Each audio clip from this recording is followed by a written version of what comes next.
के नबी आप ऐसे लोगों के बारे में खुलकर बयान कर दीजिए, आप ऐसे लोगों के बारे में खुल करके बता दीजिए, कहीं हम ला इल्मी में उन लोगों में शामिल ना हो जाएं। आप उनकी सिफत को खुल करके बयान कर दीजिए कि वो कौन लोग होंगे।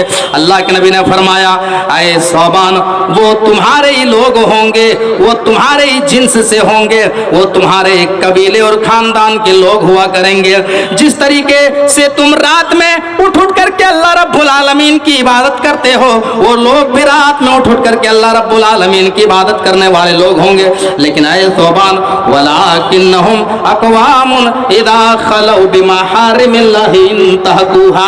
ऐ सौबान, लेकिन जब वो तन्हाई में जाएंगे, जब वो फुर्सत में जाएंगे, जब वो बंद कमरे में जाएंगे, जब वो अकेले में जाएंगे, तो अब बंद कमरे में वो शराब भी पिएंगे, वो चोरियां भी करेंगे, वो एटीएम भी मारेंगे, वो जिना भी करेंगे, कभी आंखों का जिना करेंगे, कभी हाथों का जिना करेंगे, कभी तन्हाई में लड़कियों से मुलाकात करेंगे। उन तमाम कामों का इर्तिकाब करेंगे जिन कामों को अल्लाह रब्बुल आलमीन ने हराम करार दिया।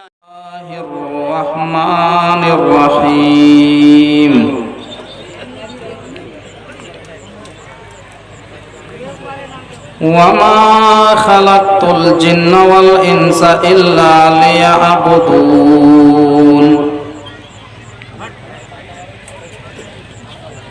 वक़ाल नबी सल्लल्लाहु अलैहि वसल्लम, इग़तनिम खमसन क़ब्ल खमसिन,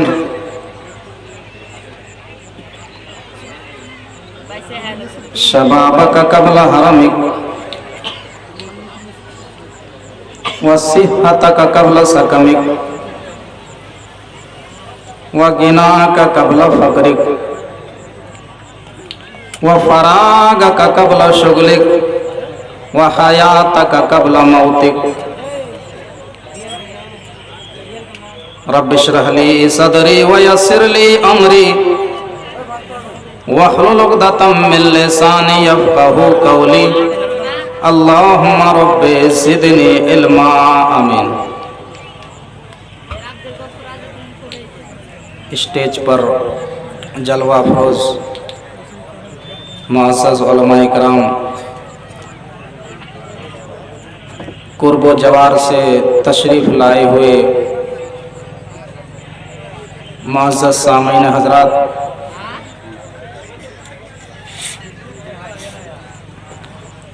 एक साइड में बैठी हुई पर्दा नशी प्यारी माँ और बहनों,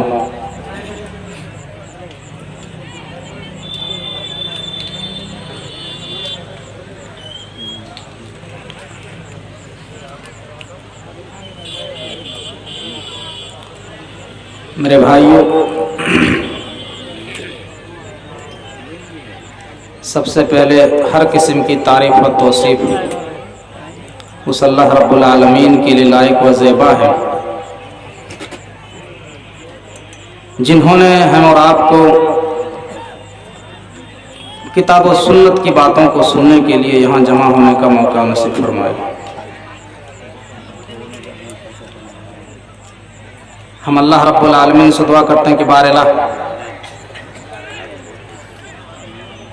हमसे पहले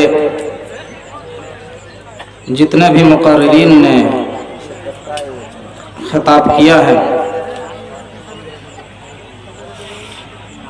उन तमाम बातों को और जो बयान होने जा रहा है, पूरी बातों पर अमल पैरा होने की तौफीक अता फरमाए। आमीन।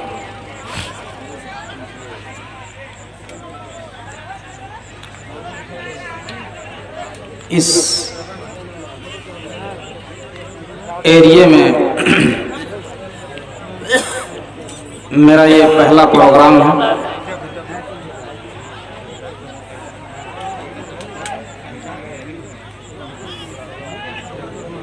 और मैं यहाँ के जलसा कमेटी वालों का शुक्रिया अदा करता हूँ, जिन्होंने मुझे इस लायक समझा कि आपके बीच में आकर के मैं कुरान और हदीस की कुछ बातें सुना सकूं।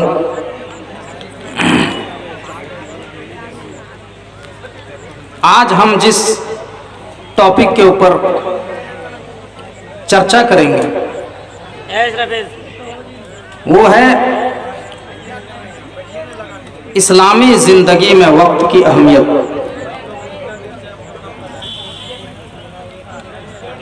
Importance of time in Islamic life,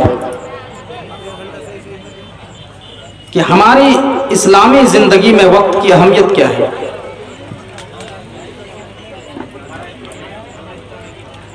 हमें अल्लाह तबारक व तआला ने दुनिया के अंदर क्यों पैदा किया है। मैंने खुतबा मसनूना के बाद एक आयत करीमा तिलावत की है जिसमें अल्लाह रब्बुल आलमीन फरमाता है, वमा खलक़तुल जिन्ना वल इंसा इल्ला लियअबुदून।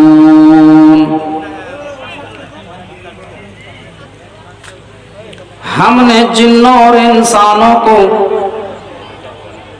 दुनिया के अंदर महज इसलिए पैदा किया है, इल्ला लियअबुदून, ताकि वो मेरी परस्तिश करे, मेरी बंदगी करे, मेरी इबादत करे। हमारी जिंदगी की पैदाइशी मकसद है अल्लाह रब्बुल आलमीन की इबादत, अल्लाह की भक्ति, अल्लाह की बंदगी। लिहाजा अल्लाह रब्बुल आलमीन ने हमें और आपको सेहत और तंदुरुस्ती से नवाजा है, तो हम अपनी सेहत और तंदुरुस्ती में अल्लाह रब्बुल आलमीन की इबादत करें। अल्लाह ने हमें फुर्सत औकात से नवाजा है,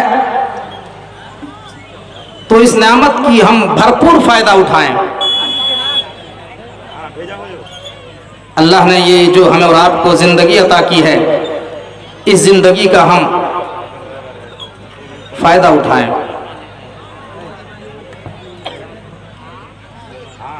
इसलिए अल्लाह के नबी जनाब मोहम्मद रसूलुल्लाह सल्लल्लाहु अलैहि वसल्लम ने एक आदमी को नसीहत करते हुए फरमाया, और अल्लाह के नबी ने 5 चीज़ों की वसीयत की, 5 चीज़ों के बारे में आपने नसीहत की। हदीस सही तरगीब और तरहीब की रिवायत है। हदीस के रावी हजरत अब्दुल्लाह इब्न अब्बास रजी अल्लाह तआला अन्हु, वो फरमाते हैं कि अल्लाह के नबी सल्लल्लाहु अलैहि वसल्लम ने एक आदमी को नसीहत करते हुए फरमाया, इग़तनिम खमसन क़ब्ल खमसिन, 5 चीजों की कदर करो 5 चीजों के आने से पहले। अल्लाह के नबी फरमाते हैं, ऐ लोगों 5 चीजों की कदर करो 5 चीजों के आने से पहले। नंबर 1, शबाबक कब्ल हरमिक, ऐ लोगों अपनी जवानी की कदर करो बुढ़ापे के आने से पहले। अभी तुम जवान हो, अभी तुम्हारे बदन के अंदर ताकत है, अभी तुम्हारे जिस्म के अंदर ताकत है, अभी तुम जो अमल कर सकते हो वो बुढ़ापे की उम्र में नहीं कर सकते हो। क्या तुम उस वक्त के आने का इंतजार कर रहे हो जब तुम्हारे बदन में ताकत नहीं रहेगी, जब तुम्हारा जिस्म कमजोर हो जाएगा, जब तुम्हारी आंखें कमजोर हो जाएगी, जब तुम्हारा दिमाग कमजोर हो जाएगा, जब तुम्हारी अकल ठिकाने पे नहीं रहेगी और तुम लाठी के जरिए, लाठी के सहारे तुम अल्लाह के घर में आओगे इबादत करने के लिए। तुम मस्जिद में दाखिल होंगे, मस्जिद में दाखिल होते वक्त कौन सी दुआ पढ़नी चाहिए? वजू बनाने के लिए बैठे कौन सी दुआ पढ़नी चाहिए? वजू से फारिग होने के बाद कौन सी दुआ पढ़नी चाहिए? अब रुकू में सजदे में जा रहे हैं, सजदे में कौन सी दुआ पढ़नी चाहिए हमें मालूम ही नहीं है, हमारी याददाश्त खत्म हो गई है। मेरे भाइयों, क्या तुम उस वक्त के आने का इंतजार कर रहे हो जब तुम सही तरीके से इबादत नहीं कर सकते हो? फरमाया शबाबक कब्ल हरमिक, आए लोगों अपनी जवानी की कदर करो बुढ़ापे के आने से पहले। इमाम कायनात जनाब मोहम्मद रसूलुल्लाह सल्लल्लाहु अलैहि वसल्लम फरमाते हैं कि कल क़यामत के दिन मैदान महशर में जब सारे लोग नफ्सी नफ्सी के आलम में होंगे, मैदान महशर में जब सूरज 1 मील के फासले पर होगा, इमाम कायनात फरमाते हैं, मुस्लिम की रिवायत है, हदीस की रावी हजरत मिक़दाद इब्न अस्वद रज़ी अल्लाह ताला अन्हु है, वो फरमाते हैं कि अल्लाह के नबी सल्लल्लाहु अलैहि वसल्लम ने फरमाया, तुदना शम्सु यौमल क़ियामत मिनल खल्क़ि हत्ता तकून मिनहुम कमिक़दार मील काला सलिम बिन आमिर मा अदरी मा यानी बिल मील। अल्लाह के नबी फरमाते हैं कल क़यामत के दिन सूरज 1 मील के फासले पर हो जाएगा, कल क़यामत के दिन सूरज 1 मील के फासले पर होगा, सारे लोग नफ्सी नफ्सी के आलम में होंगे। ऐसे मौके पर अल्लाह तबारक व तआला उन खास बंदों को अपने अर्श के नीचे में जगह देगा जो इस दुनिया में जवानी के आलम में इबादत करता है, जो जवानी के आलम में, जवानी की उम्र में अल्लाह रब्बुल आलमीन की इबादत में लगा रहता है। वह शाबुन नशा बिइबादतिल्लाह, वो नौजवान क़यामत के दिन अर्श के नीचे में होगा जो जवानी के आलम में इबादत करता है, जो जवानी की उम्र को अल्लाह रब्बुल आलमीन के यहाँ लगा देता है। वो लोग अल्लाह रब्बुल आलमीन के यहाँ कल क़यामत के दिन अल्लाह ऐसे लोगों को अपने अर्श के नीचे में जगह देगा। मेरे भाइयों, आज हम अपने गरीबानों के अंदर झांकें कि आज हमारी जिंदगियां कहाँ कट रही है, आज हमारी जवानी कहाँ कट रही है। मेरे भाइयों, अगर कौम के अंदर रीढ़ की जो हड्डी है वो नौजवानों की जमात है। मेरे भाइयों, अगर कौम की नौजवान बिगड़ जाए और ये राह रास्ते हट जाए तो उस कौम की हालत क्या होगी, जरा गौर करो मेरे भाइयों। कौम के नौजवान ही हैं जो अपने समाज और अपनी सोसाइटी के अंदर इनकलाब बर्पा कर सकता है। कुरान करीम में आप सूरह कहफ पढ़ेंगे, सूरह कहफ में अल्लाह रब्बुल आलमीन ने चंद नौजवानों का जिक्र किया है। इन्नहुम फित्यतुन आमनू बिरब्बिहिम वज़िदनाहुम हुदा वरबतना अला कुलूबिहिम इज़ क़ामू फ़क़ालू रब्बुना रब्बुस समावाति वल अर्द लन नदउवा मिन दूनिही इलाहन लक़द क़ुलना इदम शतता।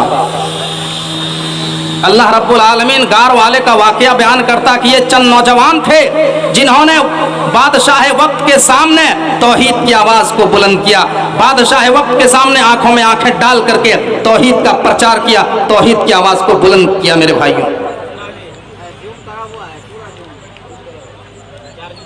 जब इस्लाम के पौधे को इमाम कायनात जनाब मोहम्मद रसूलुल्लाह सल्लल्लाहु अलैहि वसल्लम ने लगाया, मेरे भाइयों, तो उस पौधे को सींचने वाले नौजवान थे।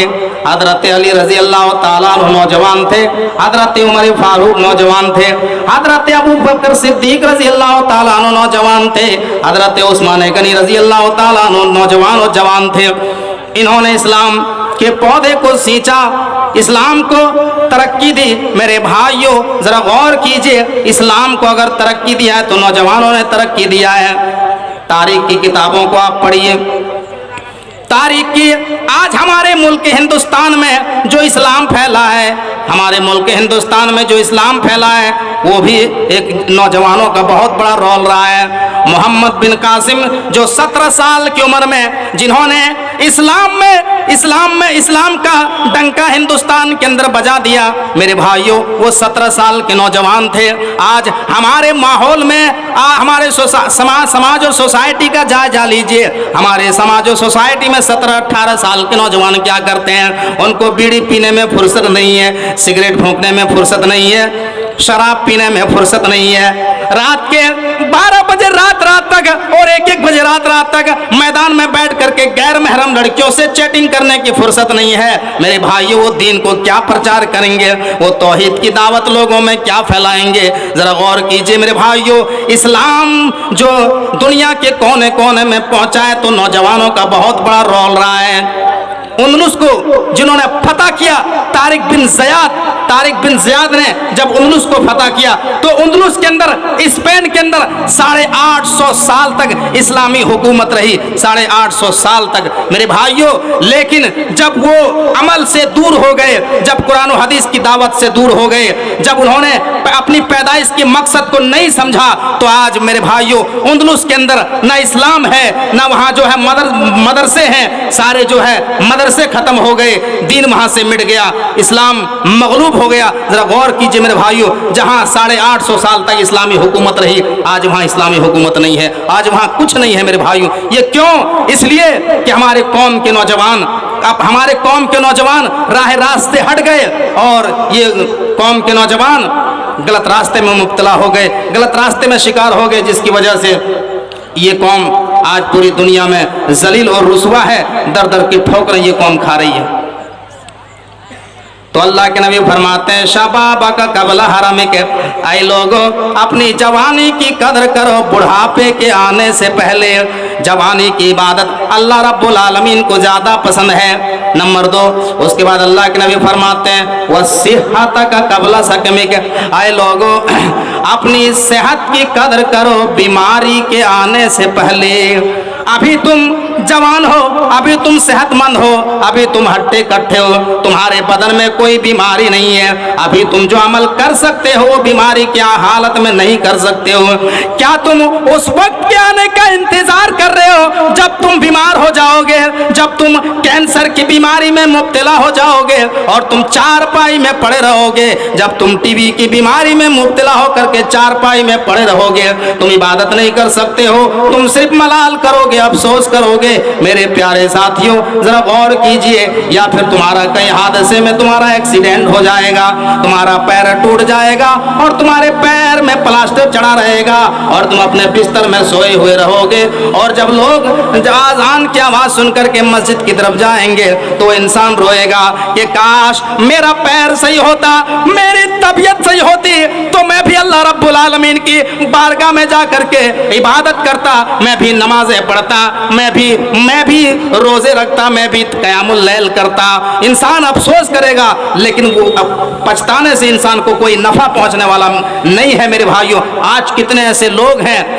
जिसके पास लाखों करोड़ों रुपए होने के बावजूद भी, लाखों रुपए होने के बावजूद, करोड़ों रुपए होने के बावजूद भी वो खाने के लिए तरसते हैं, वो पीने के लिए तरसते हैं। कितने ऐसे हजरात हैं जिसके जेब में बहुत सारे पैसे हैं, लेकिन वो मिठाई नहीं खा सकता है, वो चीनी की चाय नहीं पी सकता है, वो चावल नहीं खा सकता है।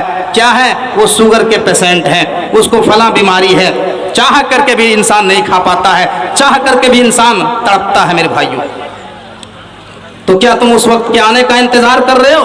तो अल्लाह के नबी ने फरमाया, ऐ लोगों अपनी सेहत की कदर करो बीमारी के आने से पहले। सेहत बहुत बड़ी अल्लाह तबारक व तआला की तरफ से दी हुई नेमत है।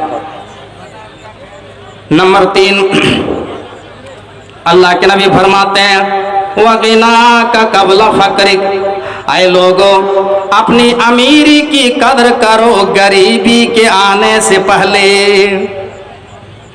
अभी तुम्हारे पास माल है, अभी तुम्हारे पास दौलत है, अभी अल्लाह ने तुम्हारे ऊपर रिस्क की फरावानी दी है, अल्लाह ने तुम्हारे ऊपर माल की फरावानी दी है। अभी जितना तुम अल्लाह के रास्ते में खर्च कर सकते हो उतना खर्च कर लो, जितना तुम फी सबीलिल्लाह में मदरसा में ताउन कर सकते हो उतना कर लो, जितना तुम मस्जिद में ताउन कर सकते हो उतना कर लो। क्या तुम उस वक्त के आने का इंतजार कर रहे हो जब तुम्हारा माल लुट जाएगा, जब तुम्हारे माल बर्बाद हो जाएंगे, तुम्हारी रोजी तंग कर दी जाएगी? क्या तुम अल्लाह रब्बुल आलमीन के रास्ते में खर्च करोगे? नहीं कर सकते हो। आज इंसान के पास जब अचानक दौलत आती है तो बहुत जल्दी इंसान के पर निकल आते हैं, चलने की स्टाइल बदल जाती है, बातचीत करने का लहजा बदल जाता है इंसान का। मेरे भाइयों, नबी अकरम जनाब मोहम्मद रसूलुल्लाह सल्लल्लाहु अलैहि वसल्लम की जिंदगी पर जरा नजर डालो। इमाम कायनात जनाब मोहम्मद रसूलुल्लाह की जब शादी हुई 25 साल की उम्र में, किससे शादी हुई? 40 साल की औरत से शादी हुई जिनका नाम हजरत खदीजा रजी अल्लाह तआला अन्हा है। और वो औरत मक्के की सबसे अमीर औरत थी, सबसे मालदार औरत थी। जब नबी अकरम से शादी हुई, हजरत खदीजा ने अपना सारा माल, सारी दौलत, सारे रुपए, सारे दिनार नबी अकरम जनाब मोहम्मद रसूलुल्लाह सल्लल्लाहु अलैहि वसल्लम की खिदमत में डाल देती है। लेकिन मेरे भाइयों, नबी अकरम जनाब मोहम्मद रसूलुल्लाह सल्लल्लाहु अलैहि वसल्लम के रहने की स्टाइल नहीं बदली, आपके बातचीत करने का अंदाज नहीं बदला। मेरे भाइयों, ऐसे ही नबी अकरम जनाब मोहम्मद रसूलुल्लाह सल्लल्लाहु अलैहि वसल्लम के बारे में वेदों में कहा गया, श्रीमद् भागवत महान पुराण में कहा गया, स्कंद 12 अध्याय 2 में, आसिना साधुत मडम षडेश्वर्या गुणान्विता। अंतिम महर्षि जो दुनिया के अंदर आएगा वो साधुओं की तरह अपनी जिंदगी गुजारेगा, वो साधुओं की तरह अपनी जिंदगी बसर करेगा। मेरे भाइयों, साधु किसको कहते हैं? साधु किसको कहते हैं? जो जंगल में चला जाए और बीवी बच्चे से कट जाए, रहबानियत इख्तियार कर ले, उसको साधु नहीं कहते हैं। मेरे भाइयों, साधु तो उसको कहते हैं जिसके पास बहुत सारा माल हो, बहुत सारी दौलत हो, लेकिन उस दौलत को उसने अपने ऊपर खर्च ना किया हो, बल्कि उन्होंने लोगों में, जरूरतमंद में, गरीबों में, मिस्कीनों में, फकीरों में बांट दिया हो। बताइए मेरे भाइयों, साधु की परिभाषा में पूरा कौन उतर रहा है? आखिरी नबी के पास माल की कमी नहीं थी, आखिरी नबी के पास माल की कमी नहीं थी। हजरत खदीजा ने सारा माल नबी अकरम के कदमों में डाल दिए, लेकिन नबी अकरम के रहने की स्टाइल नहीं बदली। आप जिसमें खाते थे उसी में खाते रहे, आप जिसमें सोते थे उसी में सोते रहे, आप जिस तरीके से बातचीत किया करते थे आप उसी तरीके से बातचीत करते रहे, आपके रहने सहने की स्टाइल नहीं बदली। इब्ने माजा उठाओ मेरे भाइयों, और इस हदीस को अपने सामने रखो और ये अंदाजा लगाओ कि आज हमारे पास जब माल की फरावानी आती है तो हम किस तरीके से लहजा बदल देते हैं। नबी अकरम के पास एक आदमी आता है, इब्ने माजा की रिवायत है, नबी अकरम के पास एक आदमी आता है और आने के बाद अल्लाह के नबी से कुछ बातचीत करना चाहता है, लेकिन डर के मारे वो नहीं कह पा रहा है, डर के मारे वो बात नहीं कर पा रहा है, वो कांप रहा है, वो बहुत डर रहा है, वो अपनी बात को मुंह से निकाल ही नहीं पा रहा है। अल्लाह के नबी ने फिर पूछा, अरे बोलो क्या बात है, बोलो क्या कहना चाहते हो, तुम्हारा क्या मसला है? वो इंसान फिर दोबारा कोशिश करता है, लेकिन दूसरी मर्तबा भी उसके बदन में कपकपी तारी हो जाती है, बात नहीं कर पाता है। अल्लाह के नबी ने कहा, है मेरे भाई डरने की जरूरत नहीं, बिल्कुल डरने की जरूरत नहीं, बोलो बिला झिझक बोलो तुम्हारा क्या मसला है, तुम्हारी बातों को हम बिल्कुल सुनेंगे, तुमको डरने की जरूरत नहीं है, घबराने की जरूरत नहीं है, बिला झिझक बोलो। वो आदमी फिर तीसरी मर्तबा कोशिश करता है, लेकिन जैसे ही वो बोलने के लिए तैयार होता है फिर उसके बदन में कपकपी तारी हो जाती है, वो अपनी बात को कह नहीं पाता है। तब अल्लाह के नबी सल्लल्लाहु अलैहि वसल्लम ने किस तरीके से समझाया, गौर करो मेरे भाइयों, किस तरीके से इमाम कायनात ने अपने आप को दुनिया वालों के सामने पेश किया। फरमाया, अरे मेरे भाई तुम मुझसे क्यों डर रहे हो? अरे मेरे भाई मैं भी तो उस माँ का बेटा हूँ, मैं उस आमिना का बेटा हूँ जो गोश्त को कढ़ाई में तल लिया करती थी, तेल में तल लिया करती थी और उस गोश्त को धूप में सुखा लिया करती थी और कई कई दिन तक सूखे गोश्त के टुकड़े खाया करती थी। अरे मेरे भाई मैं भी उस माँ का बेटा हूँ जो सूखे गोश्त के टुकड़े खाया करती थी, जो सूखी रोटी खाया करती थी, मैं उस माँ का बेटा हूँ। मैं कोई बादशाह नहीं हूँ, मैं कोई शहंशाह नहीं हूँ, मैं कोई MP नहीं, मैं कोई नेता नहीं हूँ। बताओ क्या बात है? जब इस तरीके से अल्लाह के नबी सल्लल्लाहु अलैहि वसल्लम ने समझाया, इस तरीके से आपने अपने आप को आपने उसके सामने पेश किया, तब उसकी हिम्मत हुई और वो आदमी बातचीत करता है। मेरे भाइयों जरा गौर कीजिए, आज हमारे पास जब माल की फरावानी आती है तो हमारी गुफ्तगू करने का अंदाज किस तरीके से बदल जाता है आप सोच सकते हैं। हम जमीन में कितना अकड़पना दिखाते हैं। मेरे भाइयों, कुरान में अल्लाह रब्बुल आलमीन कहता है, सूरह लुकमान उठाओ, आयत नंबर 18-19 उठाओ, वला तुसाइर खद्दक लिन्नास वला तमशी फिल अर्दि मरहा इन्नल्लाह ला युहिब्बु कुल्ला मुख्तालिन फखूर। हजरत लुकमान अपने बेटे से कह रहे हैं, अय मेरे प्यारे बेटे, जब तुम सड़कों में चलो, जब तुम सड़कों में चलो तो लोगों से गाल फुला करके ना चलना, जमीन के ऊपर अकड़ करके ना चलना।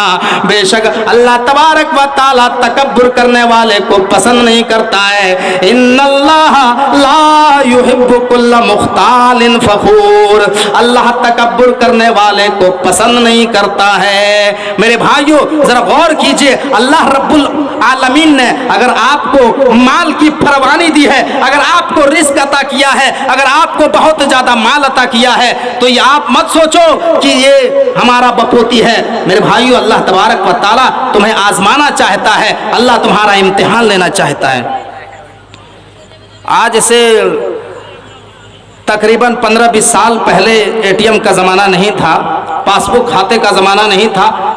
अदर कंट्री से जो पैसा आता था, हमारा भाई या हमारा बाप या हमारा चचा बाहर अदर कंट्री में, सऊदी दुबई में रहता था, तो वो किस तरीके से पैसे भेजते थे, वो पोस्ट ऑफिस डाक में मनी ऑर्डर करते थे, और डाकिया जो है हमारे घरों में लेकर के मनी ऑर्डर को लेकर के आता था कि 10,000 का मनी ऑर्डर आया है, 20,000 का मनी ऑर्डर आया है, 50,000 का मनी ऑर्डर आया है। अब जरा ये बताओ कि अगर वो डाकिया जो है लोगों की अमानत में खयानत कर जाए और कह रहे ये तो 50,000 का मनी ऑर्डर, ये तो हमारा पैसा, हमको क्या उसके घर में देने की जरूरत है, टूटी साइकिल में हम चल रहे हैं, साइकिल को लात मारता है, शोरूम में जाता है, बेहतरीन गाड़ी खरीदता है और जो है उसके पैसे को हड़प कर लेता है। तो बताओ मेरे भाइयों, गवर्नमेंट ऐसे अमानत में खयानत करने वाले डाकिये को, स्टाफ को, क्या वो अपनी नौकरी पर रखेगी? आप ईमानदारी से बताइए, नहीं रखेगी। या तो उसको सस्पेंड कर देगी या फिर उसको नौकरी से ही निकाल देगी, क्योंकि तू लोगों की अमानत में खयानत करता है।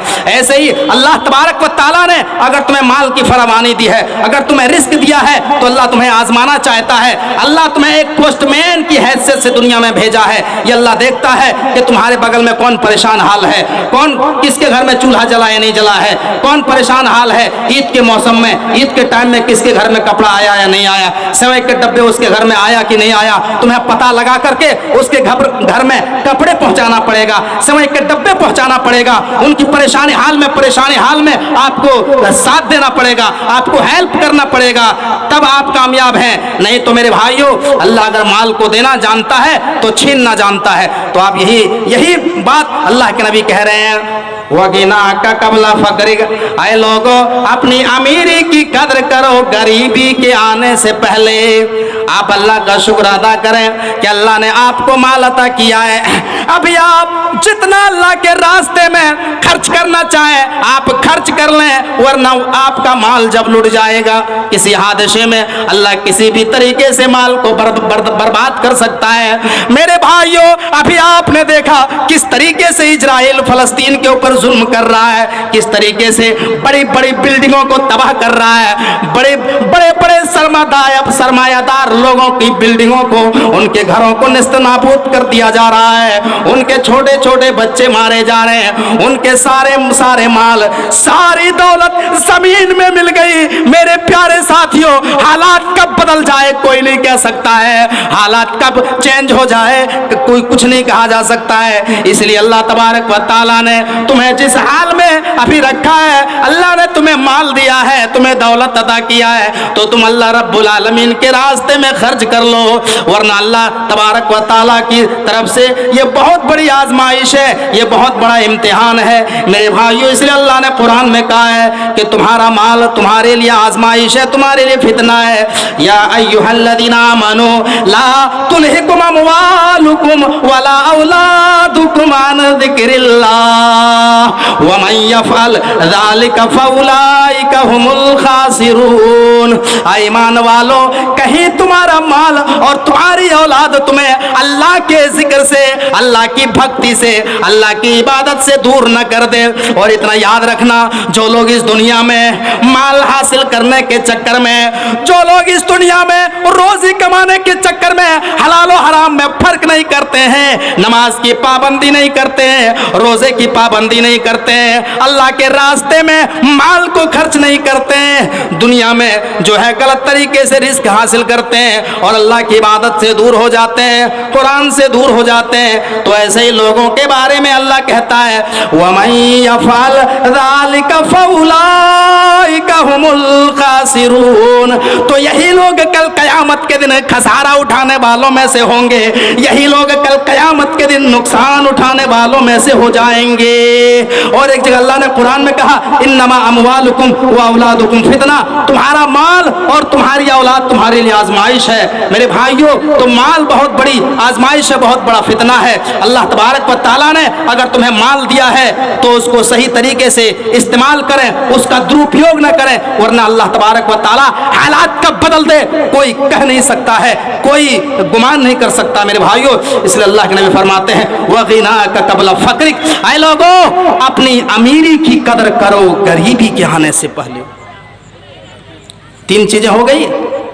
नंबर 4 अल्लाह के नबी फरमाते हैं वह फरागा का कबला शुगलिक, ऐ लोगों अपनी फुर्सत की कदर करो बिजी होने से पहले। अभी तुम्हारे पास टाइम है, अभी तुम्हारे पास वक्त है, अभी तुम जो अमल कर सकते हो वो बिजी होने के बाद नहीं कर सकते हो। जैसे जैसे तुम्हारी उम्र बढ़ती चली जाएगी तुम बिजी होते चले जाओगे, तुम मसरूफ होते चले जाओगे। मेरे भाइयों, तो तुम वक्त के आने का इंतजार मत करो। कितने लोगों को मैंने देखा जब उसकी नौकरी नहीं लगी थी, वो 5 टाइम की नमाजी थे, वो अल्लाह रब्बुल आलमीन की इबादत पाबंदी से किया करते थे, लेकिन जैसे ही उसकी नौकरी लगी वो 5 टाइम की नमाज तो छोड़ो, वो 5 टाइम की नमाज को छोड़ करके सिर्फ जुमा की नमाज पढ़ने लगे और कहने लगे मौलाना साहब हमारी जब नौकरी नहीं लगी थी तो हम 5 टाइम की नमाज पाबंदी से पढ़ा करते थे, अरे मौलाना लेकिन जब से हमारी नौकरी लगी है हम 5 टाइम की नमाज नहीं पढ़ पाते हैं, हम सिर्फ जुमे की नमाज पढ़ते हैं। मेरे भाइयों, तो आप वक्त के आने का इंतजार न करो, आप समय का इंतजार न करो। वफराग का कबला शुगलिक, ऐ लोगों अपनी फुर्सत की कदर करो बिजी होने से पहले।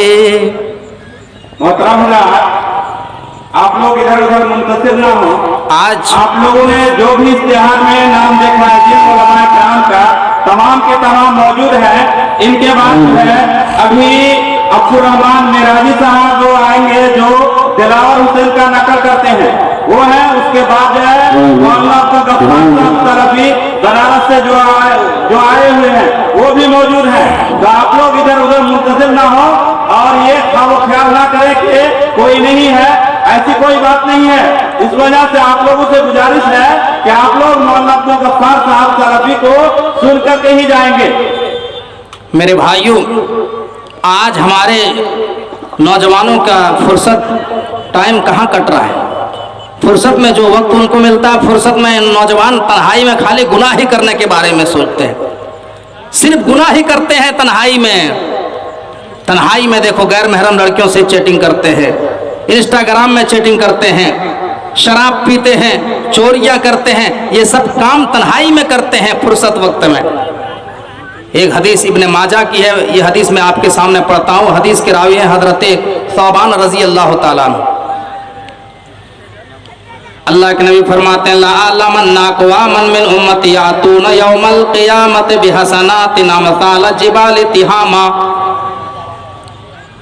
बैज़न फयजअलु अल्लाहु अज़्ज़ा व जल्ला हबाअम मनसूरा क़ाल सौबान या रसूल अल्लाह सिफ़हुम लना जल्लिहिम लना अल्लाह नकूना मिनहुम व नहनु ला नअलमु। अल्लाह के नबी फरमाते हैं कि मैं अपनी उम्मत के कुछ लोगों को जानता हूँ, मैं अपनी उम्मत के कुछ लोगों को जानता हूँ जो क़यामत के दिन बड़े बड़े तिहामा पहाड़ के मानी नेकियां लेकर के आएंगे, बड़े बड़े तिहामा पहाड़ों के माने नेकियां लेकर के आएंगे। लेकिन अल्लाह के नबी फरमाते हैं कि अल्लाह तबारक व ताला उनकी नेकियों को हवा में उड़ा देगा, हवा मंसूरा कर देगा, हवा में छोटे छोटे जर्रात बना करके उड़ा देगा। हदीस के रावी जो हजरत सौबान है वो कहते हैं काला सौबानो या रसूल अल्लाह सिफहुम लना जल्निहिम लना अल्लाह नकुना मिनहुम व नहनु ला नअलम। ऐ अल्लाह के नबी आप ऐसे लोगों के बारे में खुलकर बयान कर दीजिए, आप ऐसे लोगों के बारे में खुल करके बता दीजिए, कहीं हम ला इल्मी में उन लोगों में शामिल ना हो जाएं। आप उनकी सिफत को खुल करके बयान कर दीजिए कि वो कौन लोग होंगे। अल्लाह के नबी ने फरमाया ऐ सौबान वो तुम्हारे ही लोग होंगे, वो तुम्हारे ही जिन्स से होंगे, वो तुम्हारे कबीले और खानदान के लोग हुआ करेंगे। जिस तरीके से तुम रात में उठ करके अल्लाह रब्बुल आलमीन की इबादत करते हो, वो लोग भी रात में उठ करके अल्लाह रब्बुल आलमीन की इबादत करने वाले लोग होंगे। लेकिन ऐ सौबान वलाकिन्नहुम अक़वामुन इज़ा खलौ बिमहारिमिल्लाहि इंतहकुहा। ऐ सौबान लेकिन जब वो तन्हाई में जाएंगे, जब वो फुर्सत में जाएंगे, जब वो बंद कमरे में जाएंगे, जब वो अकेले में जाएंगे, तो अब बंद कमरे में वो शराब भी पिएंगे, वो चोरियां भी करेंगे, वो एटीएम भी मारेंगे, वो जिना भी करेंगे, कभी आंखों का जिना करेंगे, कभी हाथों का जिना करेंगे, कभी तन्हाई में लड़कियों से मुलाकात करेंगे। उन तमाम कामों का इर्तिकाब करेंगे जिन कामों को अल्लाह रब्बुल आलमीन ने हराम करार दिया है। उनकी तन्हाइयां गुनाहों से भरी हुई होगी, उनकी तन्हाइयां गुनाहों से लथपथ होगी, जिसकी वजह से अल्लाह उनकी नेकियों को हवा में उड़ा देगा। अल्लाह उनकी नेकियों का सिला ही नहीं देगा, उनकी नेकियों का कोई बदला ही नहीं देगा। It will be destroy, it will be banished. उनकी नेकियों को उड़ा दिया जाएगा, बर्बाद कर दिया जाएगा। मेरे भाइयों कुरान क्या कहता है, फ़ैदा फ़रग़त फ़ंसब व इला रब्बिका फ़रग़ब। ऐ लोगों जब तुम इबादत से फारिग हो जाओ, जब तुम काम से फारिग हो जाओ, जब तुम फुर्सत में जाओ, तो फुर्सत में अल्लाह रब्बुल आलमीन की तरफ मुतवज्जा हो जाओ और कोई ऐसा काम ना करो जिससे हमारा रब नाराज हो जाए, जिससे हमारा परवरदिगार नाराज हो जाए। मेरे भाइयों लेकिन हम खाली टाइम में सिर्फ गुनाह ही गुनाह करते हैं। हम खाली टाइम में सिर्फ इसकी बुराई उसकी बुराई, चौराहे पर बैठ करके हम लोगों की लानो तान करते हैं। मेरे भाइयों जरा गौर कीजिए, कभी हम अपने बारे में फिक्र नहीं करते हैं, जरा गौर कीजिए। लेकिन कुछ कुरान और हदीस में कुछ ऐसे वजीफे बताए गए हैं कि जिसको कम वक्त में पढ़ करके बहुत सारे फवायद हासिल कर सकते हैं और उसकी बहुत फजीलत हदीस में आई है, जो सिर्फ 2-2.5 मिनट का टाइम लगता है और उस टाइम का आप अगर सही तरीके से इस्तेमाल कर लें फुर्सत टाइम में तो बहुत बड़ी फजीलत है।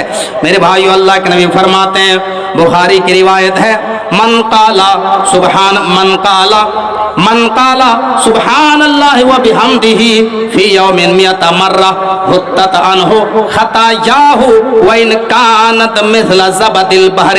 अल्लाह के नबी फरमाते हैं कि जिसने दिन भर में 100 मरतबा सुबहान अल्लाह व बिहम्दिही पढ़ ले, अल्लाह के नबी फरमाते हैं व इन कानत मिस्ल ज़बदिल बहर, उसके तमाम सगीरा गुनाह माफ कर दिए जाते हैं, उसके तमाम छोटे छोटे गुनाह माफ कर दिए जाते हैं, अगरचे उस समंदर के झाग के बराबर क्यों न हो। बताओ मेरे भाइयों कितना टाइम लगा, 2 से 3 मिनट भी लगा और ये 2 से 3 मिनट में आपने इतना सवाब हासिल कर लिया, आपके नामा या माल में इतनी नेकियां दर्ज हो गई। लेकिन फुर्सत में हम सिर्फ गुनाह के बारे में ही सोचते हैं। अल्लाह के नबी फरमाते हैं वह फरागा कबला शुगलिक, ऐ लोगों अपनी फुर्सत की कदर करो बिजी होने से पहले। और आखिरी चीज अल्लाह के नबी फरमाते हैं वह हयात का कबला मौतिक, ऐ लोगों अपनी जिंदगी की कदर करो मौत के आने से पहले। हमें और आपको ये जो जिंदगी मिली है ना मेरे भाइयों, ये एक ही मर्तबा मिली है। मौत आने के बाद नेकी करने का जो चांस है वो खत्म हो जाएगा। दुनिया के अंदर जब स्कूलों में इम्तिहान होता है, मदारिस में इम्तिहान होता है, तो इम्तिहान में अगर कोई फेल कर जाता है किसी किताब में तो उसको दोबारा चांस मिलता है। 10 के एग्जाम में अगर कोई फेल करता है कि तुम मैथ सब्जेक्ट में फेल हो गए हो, साइंस में फेल हो गए हो, फिर से फार्म भरो, 6 महीने बाद सप्लीमेंट्री का एग्जाम लिया जाएगा या फिर एनुअल एग्जाम दोगे साल में, फिर से आप फार्म भरकर एग्जाम में बैठ सकते हैं। यहाँ पर एग्जाम में चांसेस आपको मिलते रहेंगे, लेकिन ये जो नेकी करने का चांस है हम और आपको, ये जो जिंदगी मिली है ये एक ही मर्तबा मिली है। मौत आई, नेकी करने का चांस खत्म। फिर आप जितना भी मौत के वक्त अल्लाह से वक्त मांग लो, जितना भी रिक्वेस्ट कर लो, आपकी बात नहीं सुनी जाएगी। ये वक्त की कीमत, ये जिंदगी की कीमत आपको तब पता चलेगा जब आपका आखिरी टाइम आएगा मेरे भाइयों। तब इंसान जो है क्या अल्लाह रब्बुल आलमीन से रिक्वेस्ट करता है, क्या तमन्ना करता है, उसका नक्शा सूरह मोमिनून आयत नंबर 99 से लेकर के 108 में खींचा है। अल्लाह रब्बुल आलमीन फरमाता है, हत्ता इदा जाअ अहदहुमुल मौत क़ाल रब्बिरजिऊन लअल्ली अअमलु सालिहन फीमा तरक्तु कल्ला इन्नहा कलिमतुन हुवा क़ाइलुहा व मिन वराइहिम बरज़खुन इला यौमि युबासून। अल्लाह कहता है जब किसी इंसान को मौत आने लगती है, जब उसके ऊपर मौत तारी होती है, तो अल्लाह से क्या रिक्वेस्ट करता है, रब्बिरजिऊन, आय अल्लाह हमें छोड़ी हुई दुनिया में दोबारा वापस भेज दे, आय अल्लाह हमें छोड़ी हुई दुनिया में दोबारा वापस भेज दे। क्यों भेज दे? लअल्ली अअमलु सालिहन फीमा तरक्तु, अल्लाह मैं छोड़ी हुई दुनिया में नेक अमाल कर लूं, अल्लाह ताकि मैं छोड़ी हुई दुनिया में अब एक एक मिनट तेरी इबादत में लगा देंगे। अल्लाह हम वादा करते हैं, अल्लाह हम मुआहदा करते हैं, हम पक्का सच्चा तौबा करते हैं, अगर तूने हमको दुनिया में अब की बार भेज दिया तो हम दुनिया के अंदर कभी शराब नहीं पिएंगे, अब हम दुनिया के अंदर कभी चोरी नहीं करेंगे, लोगों की जमीन नहीं हड़पेंगे, कभी समाज में फितना नहीं फैलाएंगे, जिना नहीं करेंगे, शिर्क नहीं करेंगे। अल्लाह हमें मोहल्लत दे दो, हमें छोड़ी हुई दुनिया में दोबारा लौटा दे। मेरे प्यारे भाइयों, इंसान ये रिक्वेस्ट करेगा, आय अल्लाह हम ये वादा करते हैं अब तेरे बारगाह से जब भी मुअज्जिन हय्याल सलाह हय्याल फलाह की निदा जब हमारे कानों से टकराएगी, आय अल्लाह अब हम सारे कामों को छोड़ देंगे, हम कारोबार बंद कर देंगे, दुकान बंद कर देंगे और तेरी बारगाह में हाजिरी देंगे। मेरे भाइयों, ये इंसान ये मुआहदा करेगा, ये इंसान ये तमन्ना करेगा, लेकिन अल्लाह गैब से आवाज लगाएगा, कल्ला, हरगिज नहीं, कल्ला इन्नहा कलिमतुन हुवा क़ाइलुहा व मिन वराइहिम बरज़खुन इला यौमि युबासून। आए मेरे बंदे, नहीं नहीं, अब तुम्हें मौका नहीं मिलेगा, हमने तुम्हें आजमा करके देख लिया, हमने तुम्हें दुनिया के अंदर 70 साल की जिंदगी दी, हमने तुम्हें दुनिया के अंदर 80 साल की जिंदगी दी, हमने 90 साल की जिंदगी दी, लेकिन 90 साल की जिंदगी में तुमने नमाज नहीं पढ़ी, तुमने रोजे नहीं रखे, तुमने सदका और खैरात नहीं किया, तुमने चोरियां की, तुमने डकैतियां की, लोगों का माल हड़पा, सूद खाया, दुनिया के अंदर तुमने फितना और फसाद बर्पा किया। आए मेरे बंदे, अब चाहे तू बोल या मत बोल, तेरी बात नहीं सुनी जाएगी। इन्नहा कलिमतुन हुवा क़ाइलुहा व मिन वराइहिम बरज़खुन इला यौमि युबासून। आए मेरे बंदे, अब तू कब्र में रहेगा, अब तू बरज़ख की जिंदगी में रहेगा और कयामत तक कब्र में रहेगा, और कब्र में तेरे अमल के मुताबिक तेरे साथ मामला किया जाएगा, कब्र में तेरे साथ तेरे अमल के मुताबिक तेरे साथ मामला किया जाएगा। मेरे भाइयों, जरा गौर कीजिए, ये जो जिंदगी मिली है बहुत ही गनीमत है। मैं पूरी आयत का खुलासा तो नहीं कर सकता हूं। ये जो जिंदगी मिली है मेरे भाइयों, ये बहुत ही कीमती है। ये जो वक्त हमें और आपको मिला है बहुत ही कीमती है। जिस वक्त को और जिस जिंदगी को तुम बेहतर बनाने के लिए तुम आखिरत के ऊपर तरजीह देते हो, मेरे भाइयों, अल्लाह रब्बुल आलमीन कहता है, अल्लाह कहता है, आए मेरे बंदो, जिस दुनियावी जिंदगी को तुम आखिरत के मुकाबले में तरजीह देते हो, वो आखिरत की जिंदगी दायमी है, कभी खत्म होने वाली नहीं है, और ये दुनिया की जिंदगी तो फना होने वाली है। जिस जिंदगी के बारे में कोई गारंटी ही नहीं है, उस जिंदगी को इंसान बेहतर बनाने के लिए न जाने सुबह से शाम तक कौन कौन से हथकंडे अपनाता है। इंसान बिहार से बंबई जाता है काम करने के लिए, कोई केरल में रहता है, कोई चेन्नई में रहता है, कोई सऊदी अरबिया में रहता है, कोई कतर में काम करता है। क्यों? ताकि हमारी बिल्डिंग अच्छी बन जाए, हमारे बीवी बच्चे उम्दा उम्दा खाना खाएं, हम अच्छे महल की तामीर कर लें, हम अच्छे मकान बना लें, हम अच्छा घर बना लें, अच्छी गाड़ियों में हम सफर करें। अपनी जिंदगी को बेहतर बनाने के लिए इंसान कहां से कहां सफर करता है, लेकिन आखिरत के लिए इंसान कोई उसके लिए सेंसिटिव नहीं, इंसान उसके लिए कोई तैयारी नहीं करता है। मेरे भाइयों, दुनिया के अंदर जब किसान खेती करता है तो आपने देखा होगा बरसात के मौसम में किसान किस तरीके से खेती में मेहनत करता है। वो कुदाल लेकर के खेत में जाता है, खेत की खुदाई करता है, खेत को अच्छी तरीके से साफ करता है, फिर उसमें बीज डालता है, फिर उसमें पौधे निकलते हैं, फिर उसको जो है धान को रोपाई करते हैं, फिर खाद डालता है, उसमें यूरिया डालता है, और जब तक वो मौसम रहता है खेती करने का, जो है किसान उसके पीछे लगा रहता है कि हमें क्या करना है, किस तरीके से हमें अपनी खेती को बेहतर बनाना है। और जब खेती पक कर के तैयार हो जाती है, जब फसल काटने का टाइम आता है तो किसान की तबीयत खुश हो जाती है और किसान कहता है कि हमने जो मेहनत की ये मेहनत रंग लाई है, और आज हमारी फसल देखो कितनी अच्छी लहलहा रही है। मेरे भाइयों, लेकिन जो इंसान मेहनत नहीं करेगा खेती में, वो इंसान काटने के टाइम में सिर्फ मलाल करेगा, अफसोस करेगा और यही कहेगा कि काश हम भी मेहनत किए होते तो आज हमारे घरों में भी दाने आ जाते, आज हम भी फसल काटते होते।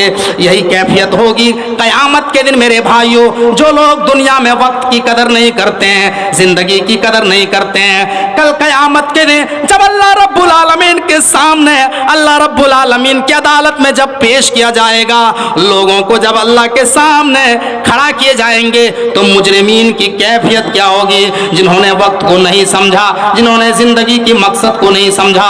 कुरान उसका नक्शा खींचता है सूरह सजदा के अंदर, वलौ तरा इदिल मुजरिमून नाकिसू रूसिहिम इंदा रब्बिहिम रब्बना अबसरना व समेना फरजीना नामल सालिहा इन्ना मुकिनून। ये मुजरिमीन, ये पापी लोग, ये गुनहगार लोग कल कयामत के दिन अल्लाह रब्बुल आलमीन की अदालत में सर झुकाए खड़े हुए होंगे और अपने रब से ये कह रहे होंगे, रब्बना अबसरना व समेना, आय अल्लाह हमने तेरी जहन्नम को देख लिया, हमने जहन्नम में सजा को देख लिया। जो लोग दुनिया में नमाजें नहीं पढ़ा करते थे, दुनिया में जिन्होंने रोजों की धज्जियां उड़ाई, दुनिया के अंदर जिन्होंने जिना का इर्तिकाब किया, हमने उसकी सजा को देख लिया। सूद खाने वालों की सजा को हमने देख लिया, शराब पीने वालों की सजा को देख लिया। रब्बना अबसरना व समेना, अल्लाह हमने देख लिया और हमने सुन लिया। जो दुनिया के अंदर अंबिया हमको बताया करते थे, जो दुनिया के अंदर स्टेजों से जो हमको अलामा नसीहत किया करते थे, जो जुमे के खुतबों में हमको बताया करते थे, अल्लाह हमको समझ में आ गया। फरजीना नामल सालिहा, अल्लाह हम ये वादा करते हैं, अल्लाह हम रिक्वेस्ट करते हैं कि हमें छोड़ी हुई दुनिया में दोबारा हमें वापस लौटा दे, ताकि हम नेक अमाल करें। हमें यकीन आ गया, इन्ना मुकिनून, हमें तो यकीन आ गया, आज हमको पक्का यकीन आ गया। लेकिन कहावत है कि अब पछताए हो क्या जब चिड़िया चुग गई खेत। पछताने से कुछ मिलने वाला नहीं है, सिवाय अफसोस और मलाल के कुछ मिलने वाला नहीं है। और वो दिन परहक है सारे लोगों को, कल कयामत के दिन अल्लाह रब्बुल आलमीन की बारगाह में खड़ा होना है, इसको कोई झुटला नहीं सकता है। मेरे भाइयों, इसकी तस्दीक दुनिया के तमाम मज़ाहिब की किताबें करती है, तमाम मज़ाहिब की किताबें। आप बाइबिल पढ़ेंगे तो वहाँ लास्ट डे के नाम से दिन मिलता है, आखिरी दिन यानी कयामत का दिन। इसी तरीके से आप जब वेदों में पढ़ेंगे, मौलाना सफीउर रहमान साहब मुबारकपुरी की किताब है, मोहम्मद साहब हिंदू की किताबों में ये किताब आपको मौनात भंजन की सरजमीन पर मकतबा फहमिया में दस्तयाब मिलेगी, वहीं से ये किताब मिलेगी। उस किताब को जब आप पढ़ेंगे तो उसमें एक इबारत लिखा हुआ है और हवाला दिया हुआ है महाभारत का ऋग्वेद का, लिखा है मृत्युयो जन्मम द्वितीय भवति, मृत्युयो जन्मम द्वितीय भवति, न तृतीय न चतुर्थ न पंचम न षष्ठम न सप्तम न अष्टम न नवम न दशम का ऋग्वेद और महाभारत। मरने के बाद पुनः जिंदा किया जाएगा, दोबारा जिंदा किया जाएगा। न कुत्ता बनोगे, न बिल्ली बनोगे, न सुअर बनोगे, न लकड़हारा बनोगे। आज इंसान कहता है कि कुछ लोगों का दुनिया में अकीदा है कि जब इंसान मर जाता है तो उसकी रूह निकल करके दूसरी जिंदगी में चली जाती है। जो इंसान इस दुनिया में जैसा अमल करता है उसी के मुताबिक उसको शक्ल सूरत मिलती है। अगर इंसान गलत काम करता है, गलत अमाल करता है तो उसको गलत जानवरों की शक्ल मिलती है। ऐसा नहीं है मेरे भाइयों, बल्कि कल कयामत के दिन इंसान को इंसान ही बना करके उठाया जाएगा। इमाम कायनात जनाब मोहम्मद रसूलुल्लाह सल्लल्लाहु अलैहि वसल्लम फरमाते हैं, बुखारी की रिवायत है, हदीस के रावी अम्मा आयशा रज़ियल्लाहु ताला अन्हा है, वो फरमाती हैं कि अल्लाह के नबी ने फरमाया युहशरुन नासु यौमल क़ियामत हुफ़ातन उरातन गुरला, क़ुल्तु या रसूल अल्लाह अर्रिजालु वन्निसाउ जमीअन यंजुरु बाज़ुहुम इला बाज़। इमाम कायनात फरमाते हैं कि कल क़यामत के इंसान को नंगे पैर नंगे बदन उठाया जाएगा, गैर मख्तून हालत में जमा किया जाएगा। और क्यों जमा किया जाएगा? ताकि लोगों को बराबर हिसाब में हो जाए, लोगों को बराबर बराबर जो इंसान दुनिया में जिन्होंने अमल सालिहा किया उसको पूरा हिसाब मिल जाए, उसको पूरा बदला मिल जाए, और जो दुनिया में इंसान ने गलत काम किया उसको भी पूरा बदला मिल जाए।